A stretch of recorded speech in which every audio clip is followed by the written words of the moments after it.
hicimos una pausa, un descanso y vamos a seguir navegando. Vamos a seguir navegando. El próximo trayecto fluvial es desde Iquitos a Santa Rosa. El río sigue obviamente cruzando la selva. La selva amazónica es la más grande del planeta.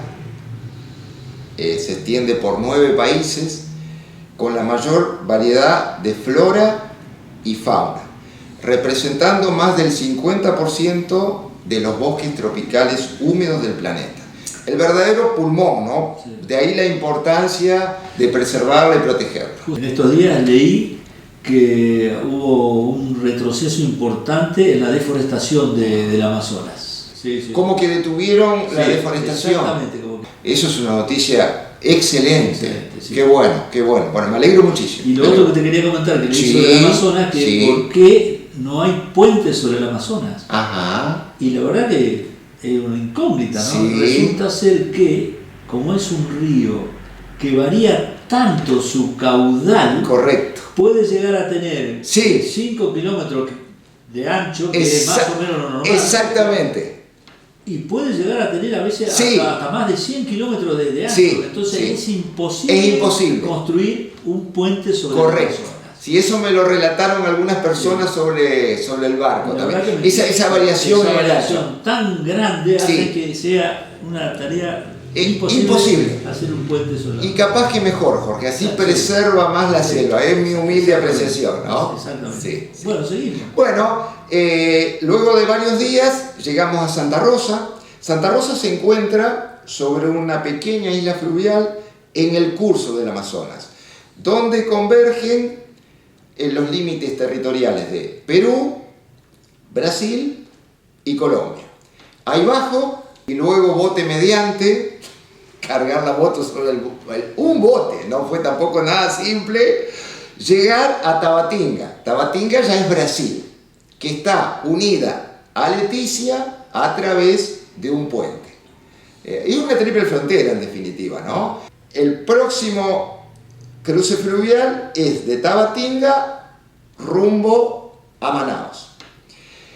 Otra vez la ceremonia de las hamacas, de la convivencia, como comenté antes, conformar una familia fluvial, ¿no? Con sus encuentros y sus adioses.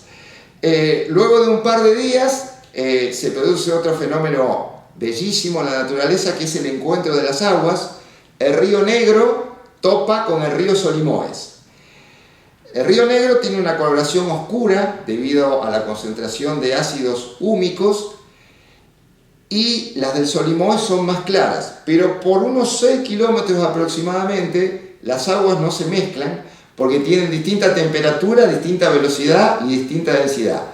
Una belleza realmente. Y luego, ya a corta distancia, la selva descubre su velo y aparece Manaos con toda su humanidad. Manaos es la capital del estado más grande de Brasil, el Amazonas.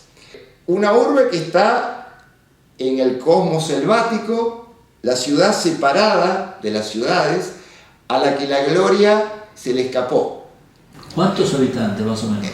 Están en 1.800.000 aproximadamente. ¿Más grande que Córdoba? Sí, pero les voy a contar, así un poquito resumido, la historia, que es muy particular. El primer europeo, según las crónicas, que llegó a esa zona es Orellana, un español, y según las fuentes se topó con unos indios de pelo largo, a los que confundió con las amazonas, esas bravas guerreras de la mitología helénica que se amputaban el seno derecho para disparar mejor el arco. En honor a ellas bautizó al río como Amazonas. Él venía descendiendo de los Andes peruanos. Sin embargo, unos 100 años después fueron los portugueses los que tomaron posesión de esa zona, fundaron un fuerte y cerca del mismo nació una pequeña población, Lugar da Barra, que hoy está en el seno del actual Manaos. Con el advenimiento de la industria automotriz, la necesidad de caucho para la producción de los neumáticos se hizo fundamental. y se obtenía a través del sangrado de la seringueira, y obviamente Manaos era el centro de recolección en el mundo. En la época dorada, que más o menos se extendió de 1890 a 1910, la Belle Époque, la entonces llamada París de los trópicos, se vio inundada por el lujo y la excentricidad. Los varones del caucho mandaban a lavar sus ropas a París y decoraban sus palacios con los mejores insumos traídos del viejo mundo. Y florecieron obras arquitectónicas increíbles. La principal es el Teatro Amazonas, o el Teatro de la Ópera. Se tardó 15 años en su construcción, todo con materiales importados. Ahí se organizaban fiestas en el medio de la selva. Sí, y caminando por Manaos hay otras obras arquitectónicas de esa época, como por ejemplo el Mercado, el Palacio Río Negro, el Palacio de Justicia, la aduana construida con ladrillos traídos desde Escocia, el puerto flotante. Este es un poquito un resumen de Manaos. ¿Qué ocurrió? El principio del fin fue debido a un inglés, Whitham, que logró sacar de contrabando las semillas de la seringueira.